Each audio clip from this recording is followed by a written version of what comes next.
Welcome home. We are WNST, AM 1570, Towson, Baltimore, and Baltimore Positive. I'm going to say we're powered up by Royal Farms coffee this morning because I do feel a little caffeinated this morning. But we have the Oyster Tour, and I keep presenting these Oyster Tour dates out with our friends at Liberty Pure Solutions. I'm wearing my Liberty Pure shirt. I have my half drinked, Liberty Pure. 1-800-CLEAN water is the way to make it happen. Also, our friends at Curio Wellness and Far and Daughter doing 26 oysters in 26 days. Now that we're into another month with ours of November. We also have the Maryland Crab Cake Tour presented by our friends at the Maryland Lottery. I have Raven Scratch also be giving those away through the holidays. I have a whole litany of dates beginning really at Coco's on December 4th, but we're going to be hitting it hot and hard. Lots of crab cakes around here. Fadley's. We're doing that on the 12th. We're going to be down at Costas. I think Gina Shock's going to come out. It's going to be a rock and roll Christmas, just like Bruce Springsteen parading through Canada.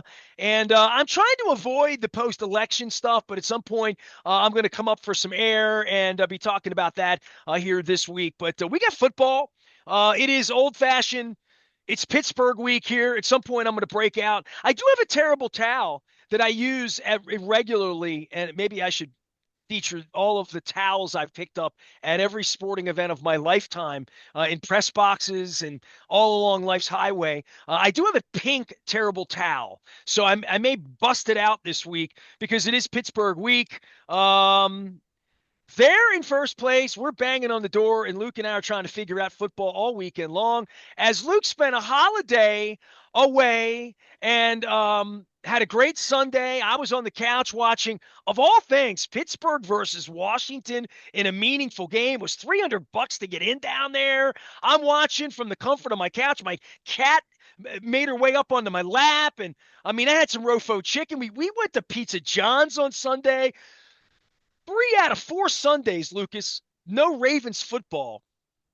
What do we do? It's almost like the Colts left town or something, but it's not because Lamar's still really the toast of the town. You and I are talking Tucker this and purple helmets that and goes god-awful Texans things. They beat you on Sunday night. I don't said they were like radioactive candy apples.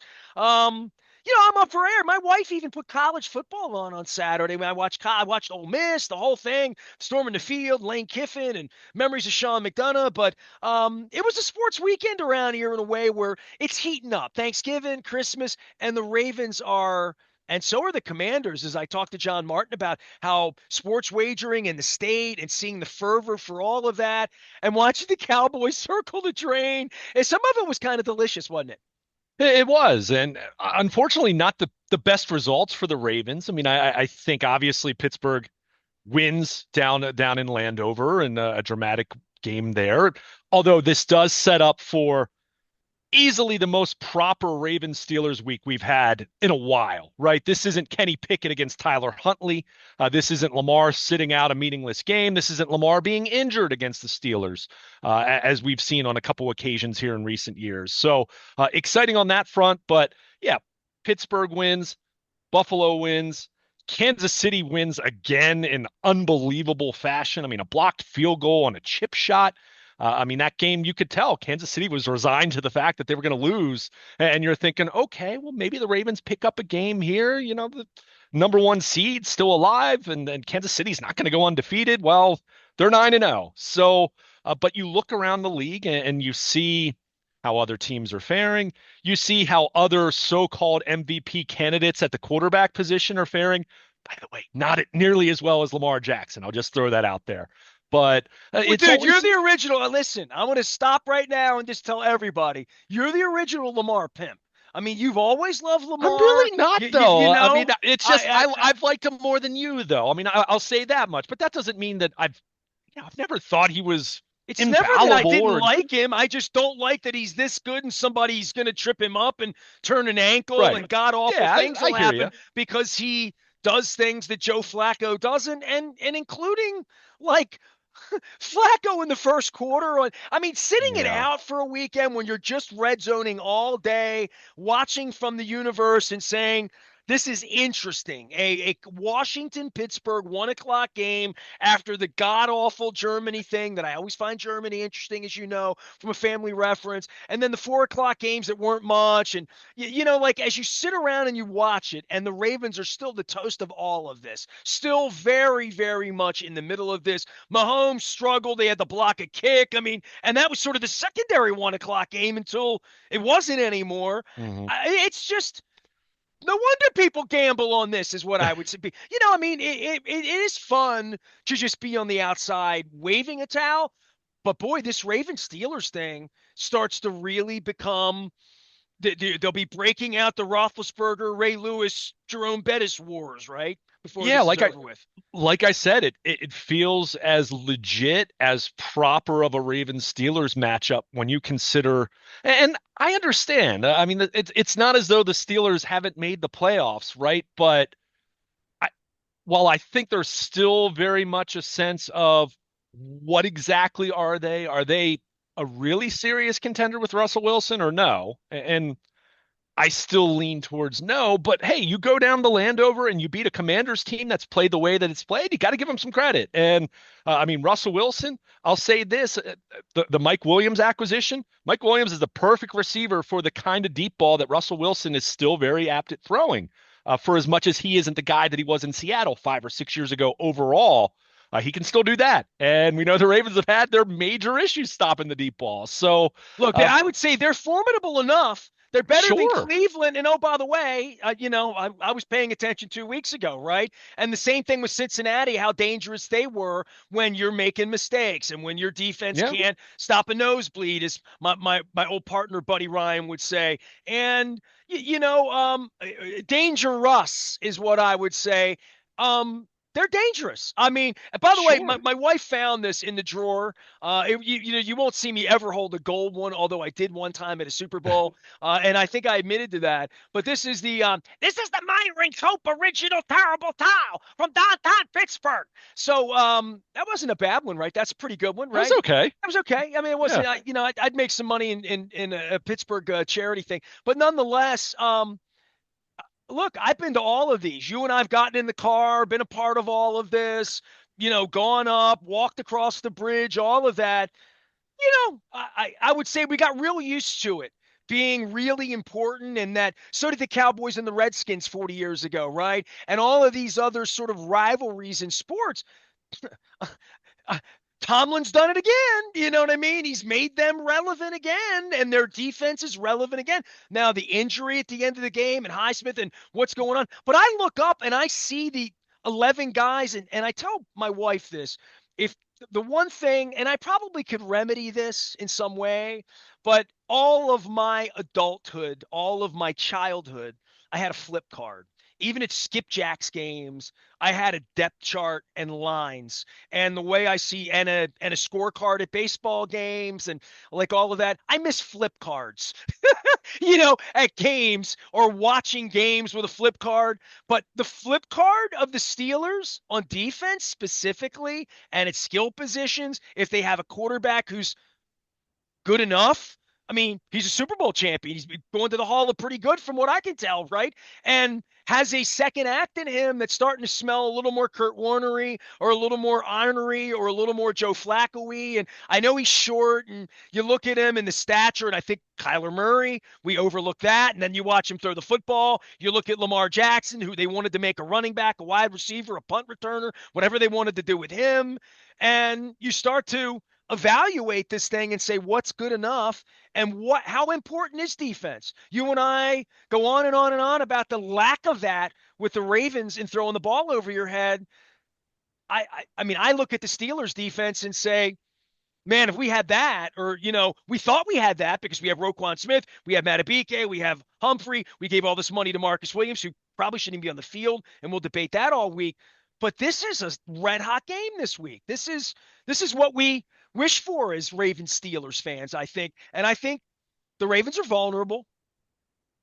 Yeah, I mean, on defense, certainly. Now, I mean, as good as the Pittsburgh defense is, are they going to stop the Ravens? No, I don't think anyone's stopping the Ravens offense. Are they good enough to slow it down? And then in concert, can Russell Wilson make plays in the passing game? That's where you look at this and say, I think they can. And look, we can talk all we want. I've talked about this a lot with you the last few years. I think all things being equal, there's been no debate that the Ravens have been better than the Steelers for the better part of the last 5 or 6 years. However, the head-to-head matchups have been weird. Lamar has missed plenty of them, so throw those out for a moment. But even the ones in which he's played, they've been weird games. I mean, that game that no one paid attention to back in early October of last year because the Orioles were getting ready to lose a playoff game to the Rangers. Remember that game was bizarre. Lamar played so well through the first 3.5 quarters, drop passes galore. Pittsburgh couldn't really do anything other than just hang around in that game. It was really ugly. The Ravens had a lead, but could have been up by 3 touchdowns. And then what happens at the end of the game? Marlon Humphrey has the ball thrown over his head, and Lamar Jackson throws a really bad pick trying to force one to Odell Beckham in the end zone. I mean, a game that they lost where you look up and say, and I was sitting in the Orioles press in the Camden Yards press box at the time, and I said to myself, how in the world did they lose that football game? But that's happened a couple different times here in recent years, a few different times in recent years against the Steelers. So look, they look better than they've been in recent years where they've snuck in as the last wild card. No one for a second thought they were real. You have to buy into the quarterback to think they're real, and we never Sure, bought into Tommy Maddox 30 sure. years ago, right? Like Right. I mean, Kenny you're Pickett either and buying Mason it or you're not Rudolph. Yeah. buying it, right? Right. Right. So in the case of Russell Wilson, look, let me be very clear. I'm still not buying into Russell Wilson in the way I would have 5 years ago, but he made the play at the end of the game. I mean, Mike Williams, who didn't even know the playbook, and they're explaining to him what to do, catches a touchdown. And he's the kind of guy, oft injured as he might be, who kind of fits what they want to do offensively, right? He's not going to be a big part of what they do. And Pickens is their number one, clearly, but he can make a big play and he can certainly catch one if you're not going to cover on the back end of the defense. So this is definitely a very interesting test for the Ravens going on the road. Obviously, a big game when you consider what the standings look like right now. And, you alluded to it. Look, from a true talent level standpoint, do I like Joe Burrow and Jamar Chase better than anything Pittsburgh has to offer offensively? Yeah, of course I do. But Cincinnati's 4-6. So you are what your record says you are at the end of the day.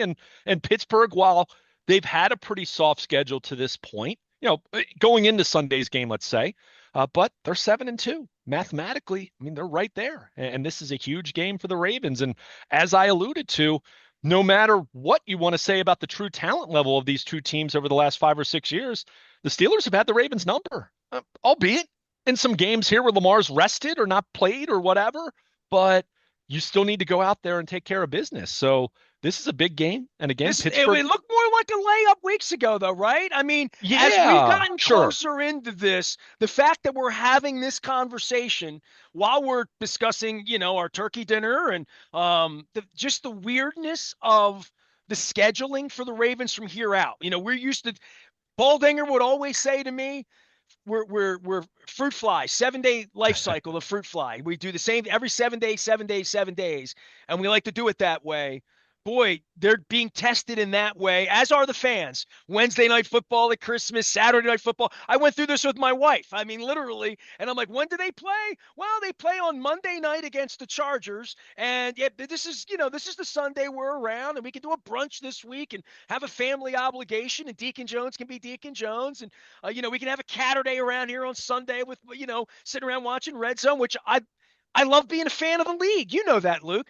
I've become way more non-denominational after the Chad Steele incident, being that you're in the press box and I'm not anymore. I wear my Oiler gear and have a good time with it.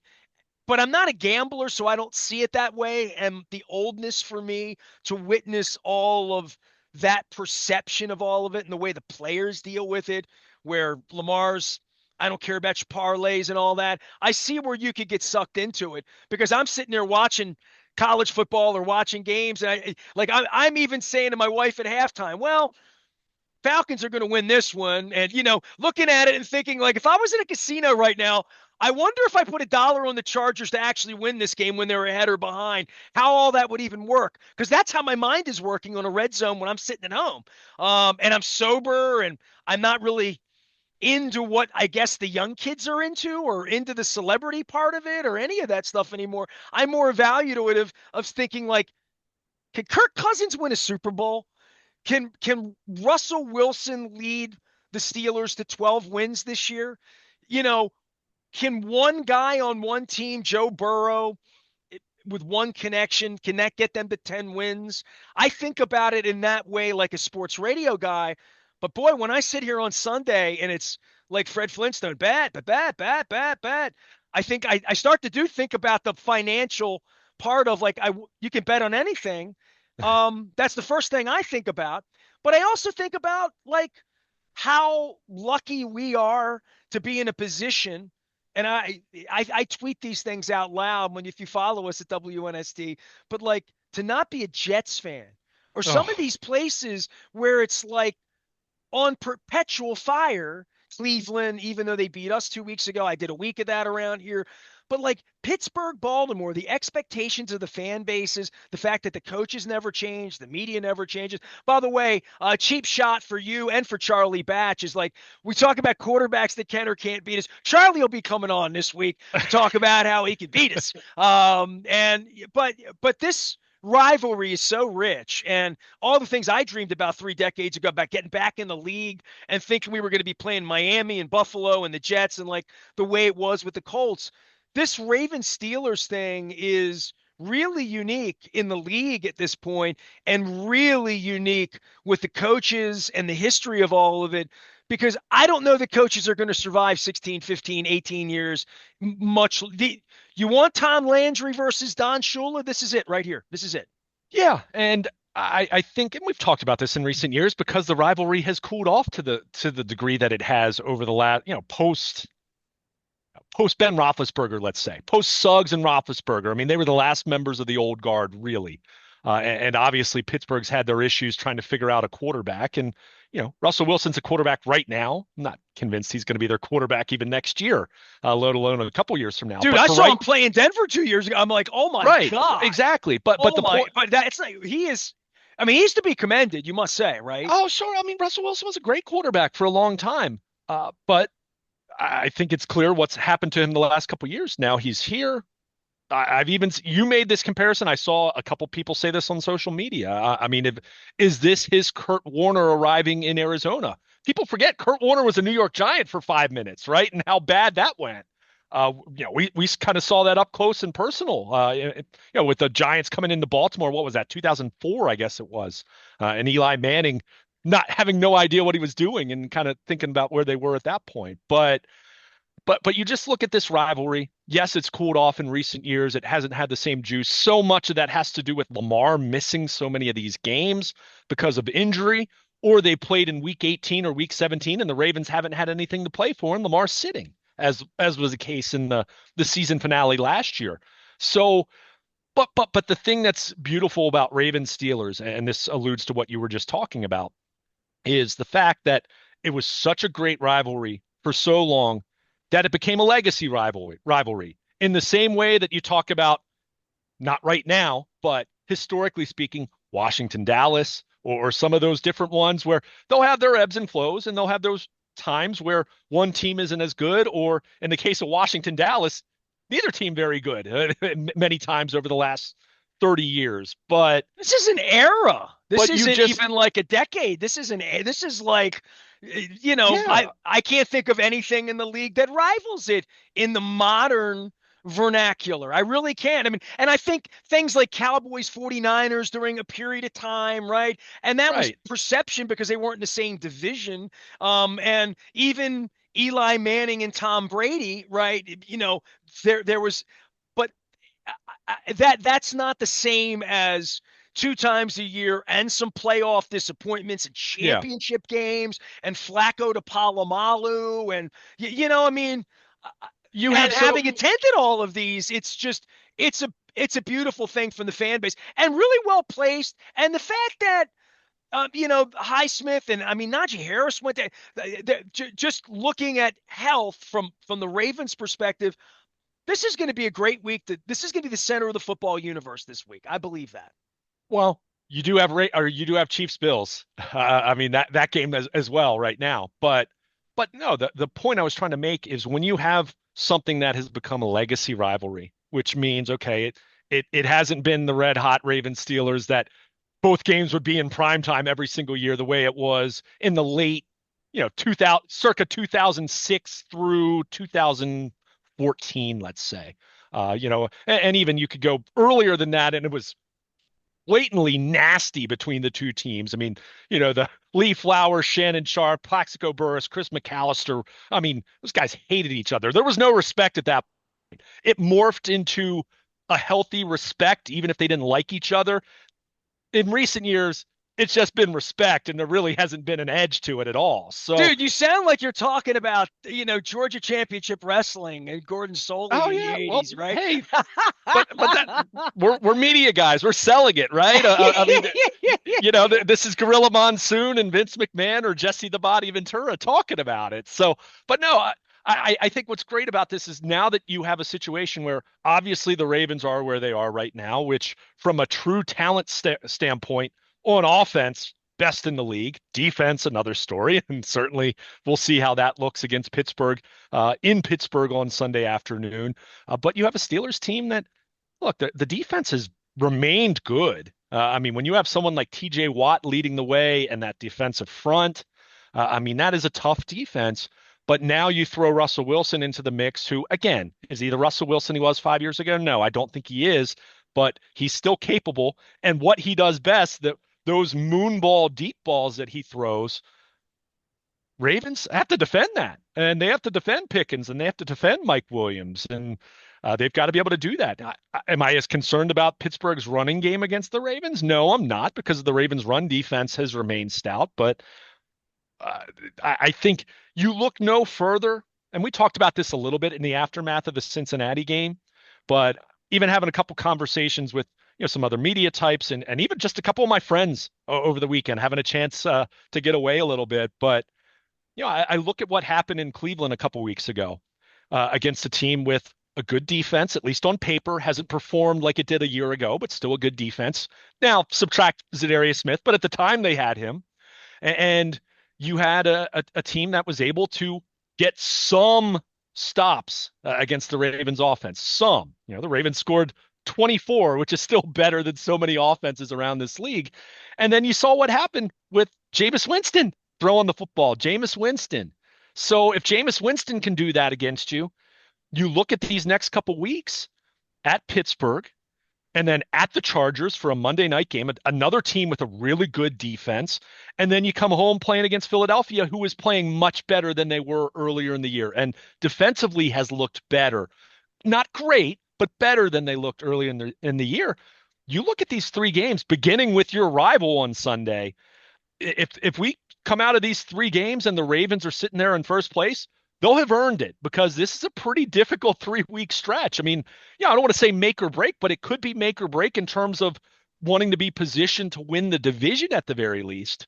So this is a big stretch, and it's a challenging stretch, and it begins with your rival. And Pittsburgh should have all the confidence in the world going into Landover and beating a Commanders team that's been really good. So this is a major challenge. It's a colossal, easily the biggest challenge that Pittsburgh has faced all. I think that's evident, and as far as an opportunity for them to show that they're legit. But for the Ravens, I mean, let's face it. Again, say what you want about the talent level of these teams. The Ravens have had their issues, and weird things have happened, and they've lost a lot of games to the Steelers the last few years. Even games where you sit there and scratch your head and say, "How in the world did you lose it?" Well, they lost it. So they've got to take care of business. But I mean, this is fun, because these legacy rivalries, they can be a little more on the dormant side for a couple years, but as soon as both teams are relevant, there's no heating up. The highlight packages for all the the ESPNs of the world, they've got those things in the can ready to go, right? They'll be hyping it all week in the same way that Ravens Chiefs will be hyped all week, or Bills Chiefs will be hyped all week. I mean, these are some big time games. And I'll say this, a couple weeks ago, I was really wondering if this game was going to get flexed. I think the only thing that saved it is Pittsburgh plays a Thursday night game at Cleveland, to immediately following this game. Otherwise, I'm guessing Sunday Night Football would have wanted this game. So it stays at 1 o'clock. I'm happy with that as someone making the trip out to Pittsburgh this weekend. But uh, exciting, and big challenge for both these teams. I saw the early line. Vegas likes the Ravens, which makes sense. I would too if I'm being objective about it and looking at it on paper and how proven the Ravens might be compared to maybe Pittsburgh not being quite as proven to this point. But Not hey, hard to sell it inside your locker room when it's not Jimmy the Greek having to talk about the numbers anymore, right? Like we disrespect, dude. You know they're favorites coming into our building. That ain't hard sell in Pittsburgh, is it? no, shouldn't be, and they can say, hey, we're 7-2, they're 7-3, we're ahead of them in the division. But I thought it was interesting. I'd be remiss if I didn't mention this because my pastor, who I've talked about this, is a Pittsburgh fan. He even sent me the clip of Mike Tomlin post game being asked about Jaden Daniels and comparing Jaden Daniels to Lamar Jackson. And Tomlin was just like, hey, let's slow your roll a little bit comparing anyone to Mr. Jackson, a multi-time MVP and all that. One, I thought that was appropriate admiration and respect for the Ravens quarterback. Two, Mike Tomlin is very deliberate in what he says. I also thought there could have been a little bit of buttering Lamar up a little bit there, hoping, hey, maybe play into being a little overconfident. And, Lamar, say what you want about Lamar, what he's done against the Bengals when he's been healthy, which is, completely kind of owned that series when he's been on the field in recent years. But Lamar, albeit not as many games because he's missed a lot of them, he's had some issues against Pittsburgh relative to compared to Cincinnati. So hearing Tomlin say what he said after the game, one, I think he was being genuine, but I also think there was a deliberate part to that of maybe lulling Lamar into a little bit of a sense of being overconfident, maybe. Who knows? Again, these teams, we'll see what happens 1 o'clock on Sunday, but I'm all for a Ravens Steelers game that feels as big as it's been in a while. I think that's stating the obvious at this point.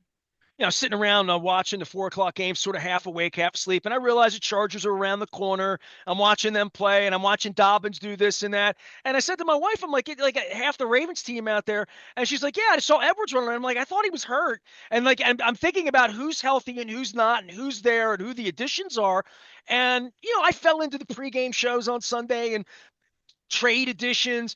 And then Williams goes and makes this huge play after Pickens. I'm tweeting about how good that play was that Pickens made early in the game. And I'm thinking that's really where the weakness for the Ravens.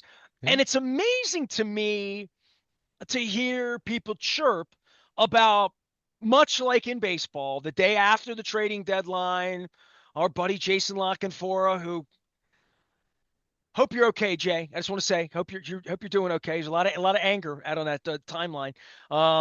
But like there is a lot of anger on the back end of these trading deadlines that we didn't do enough. We didn't do enough. Yeah. Why didn't we get why didn't we go after the cornerback? We have to give 3 draft picks up for that, and he couldn't even play this week for Washington. So I don't I don't know how to be critical because I'm a responsible journalist. I'm not a hot take guy, and neither are you, which is probably why our audience here is relatively sane and we lead relatively sane lives around here from not being that reactive to it in some really flippant way. But there is a point to say, how much could they have done last week? And it does feel like the Steelers added a little bit on both sides of the ball to say we did a little bit more. And even in the Russell Wilson edition, I know like when all of that went down off season, we can scoff at that. And I don't want to say look, 2 weeks ago, they were firing Tomlin for the 20th time. I wonder why, in Western Pennsylvania. And it was because he had the audacity to let the younger guy sit and let the other guy play. And that's all they've done is win, win, win, no matter what. So it's not like Tomlin has to point and say, I'm the genius. He's going to the Hall of Fame, right? And but there have been these moves that if you're on the radio in Pittsburgh or a hot take guy or whatever, but the additions and the trade additions, at least for a week, smell good there. I guess time will tell where the Ravens are and where they'll be at the end with Tre'Davious and with Ngakoue, who got claimed, right? I mean, we didn't think that was going to happen from a pass rush. You said he was the fourth or fifth guy. Well, he's now the not their guy.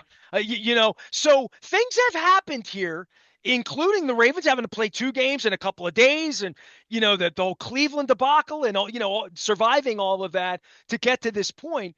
But the trading deadline in the league becomes a hot button amongst fans to some degree, and in Pittsburgh, it's a real genius situation this week, right? Well, I mean, the early return, sure. Now if Mike Williams gets hurt on Sunday, as unfortunately has been the story of his career, and or doesn't make much of an impact, or Preston Smith, who looms a little bit bigger with Alex Highsmith, who I assume is probably not going to play this week. I mean, the reports where he was on crutches after the game, I'm guessing it's probably going to be a couple weeks. We'll see about Kyle Hamilton on the flip side. The tests and all that have looked good. That doesn't mean he's going to play this week, but the good news is Kyle Hamilton not anticipating a long-term absence or anything like that. But again, is he healthy and available on Sunday, which is a massive game? I mean, it's a massive game for both these teams. But yeah, just to get back to the trade deadline, look, I think some criticism is fair, but I think it also has to be done appropriately, right? I think it has to be done in understanding what are the asking prices, who's available. I mean, look, I said over and over, I would have loved to have seen Zadarius Smith back as a Raven. I don't think Cleveland was even entertaining the idea of trading him to Baltimore or to Pittsburgh, right? I don't think that that was a reality. I haven't gotten any indication that that was a reality. I don't know that 100%, but point is, we said all along, are they going to trade within the division? And like I said, even if it's dumb for teams to think that way, because why cut yourself off at the knees in terms of trying to get the best possible deal? If the best possible deal was one of your division rivals, so be it. But I know. I mean, it's been out there. I mean, there are reports out there. The Ravens were in on Lattimore, who went to Washington, didn't play this week. But I think the other funny takeaway about that game is you look at Washington, they could use someone like Marshawn Lattimore. So we'll see how, once he gets back on the field, we'll see how he looks Well, there. they gave up real draft stock to do that. And they Not did, let's sure. switch seventh round draft picks maybe Right. someday down the line. Right, exactly. And I know, because even having talked to some people as well, I mean, the Calais Campbell thing was real in terms of bringing him back. I don't know if what happened exactly at the very end. Did Miami suddenly want more than they had originally been asking for? Did they just get cold feet? Whatever. But Calais Campbell would have helped. But I'll say this, Travis Jones being back, we saw the pass rush look much more legitimate, much more formidable, albeit against the Bengals offensive line that's not very good at full strength and didn't have Orlando Brown. So I don't want to sit here and say that the pass rush is fixed. But yeah, when you look at the trade deadline, and we did this talking about the Orioles as well, right? I mean, the Orioles made all kinds of trades at the deadline. And I made the point that more often than not, most of these deals aren't going to do a whole lot, good or bad, for you. So for the Ravens, we'll see. I mean, Deontay Johnson has been minimally involved to the point where I'm not so sure he was even I think he probably is frustrated right now. If you're him, you come in and you see Nelson Aguilar and Tylan Wallace, two guys he's supposed to be ahead of, catching touchdowns on Thursday night. So you have that. Well, I'd And also say this is where one you and I football, get sideways. one There's one football. football, and more than that, this team really doesn't want to throw the football. Really, they don't want to throw it 50 times. They want to throw it 22 to 25 times, kind of, sort of, in a perfect world, if the clock's right and they're running right and the steam train's running the way it's running, and shorter drives and like all of that. I'm, when you come in, you sort of sign up for the fact that Lamar's the greatest running back on earth. Derrick Henry's going to the Hall of Fame. It is a run first sort of program, and then build from there, right? I mean, that's just factual. I mean, that's not me being mean or anything like that. That's what you tell Deontay Johnson, anybody, right? Like, you just say, this is where it's going to be. Zay Flowers knew that when he got drafted into this. He wasn't getting 15 targets. So, you know what I mean? That's not this isn't the AFL. This isn't the WAC. Yeah, I mean, I disagree that they don't want to throw the football, but they want to be balanced. That's really what it is. And they're not They don't go into a game saying, oh, Zay Flowers needs to catch 10 passes and have 130 yards. They don't go into a game saying, oh, Mark Andrews needs to be fed the football. They don't go into the game saying Derrick Henry needs X number of carries. They don't. They take what the defense gives them. So we've seen games where Lamar throws for 300 some yards and has a perfect passer rating and throws 4 touchdowns. We've seen that. We've seen, Lamar's second in the league in passing yards right now, Nestor. So I disagree and I reject the notion they don't want to throw the football, but they don't have this idea in mind that, oh, we must carry it X number of times or we must throw it X number of times or Lamar needs to get this number of passing yards or we've got to feed Zay Flowers and Rashad Bateman X number of targets. Hey, No, they dude, don't play remember like when that. Lamar wasn't going to play here anymore because of his close personal relationship with Hollywood Brown, who couldn't get the ball enough, right? Like, and I, so I, So this comes back to Coach Ekman doing a little of philosophizing here during a Pittsburgh Baltimore week, is to say when you sign up here and somebody asks you how the game went, you don't say I caught 7 balls for 84 yards. you You say say whether we you win or won. lost. We Yeah. won, right? I Yeah. mean, like literally, No and doubt. that's the way this program works. That's not the way a lot of wide receivers and their agents would be thinking about things. Like, I'm just saying, like, Sure. to buy in on that or to get dealt into this, when you come here, where did he come from, He Luke? came Carolina, but Yeah, okay. Pittsburgh before Well, that. you come Yeah. from Carolina and you used to be in Pittsburgh and you come to Baltimore, the first thing your agent says is, I got good news for you. You might win the Super Bowl. I got bad news for you. A good day is going to be 4 catches for 84 yards in this offense. That like Yeah. that's the bad news. So that's literally right. I mean, I'm trying to be Sure. as grown up as I can be here on this thing. Yeah, and again, I'm not suggesting that he won't fit in and make some plays from time to time, but I want to Tre'Davious White. We'll see with him. I think I'm fascinated on, and we're not going to find out in practice this week. I don't get to watch enough of practice, right? We see special teams, but what work did they do on the defense over the weekend? Are we going to see changes? I think an interesting wild card, and maybe Tre'Davious White factors in this equation at some point. They do have some players like Brandon Stevens, for example, with some positional versatility. Keep in mind, go back to last training camp. Brandon Stevens, they wanted him to be a safety.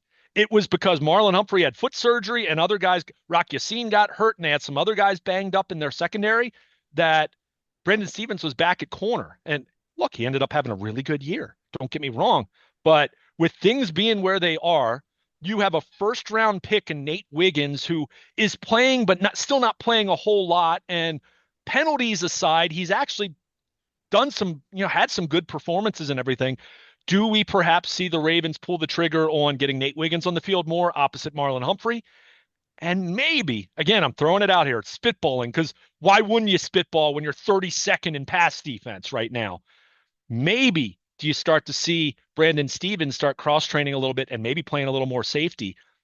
What does that do for Marcus Williams? What does that do for how you use Kyle Hamilton? We'll see, right? Ardarius Washington, but you can't maintain the status quo. And in fairness to them, they haven't.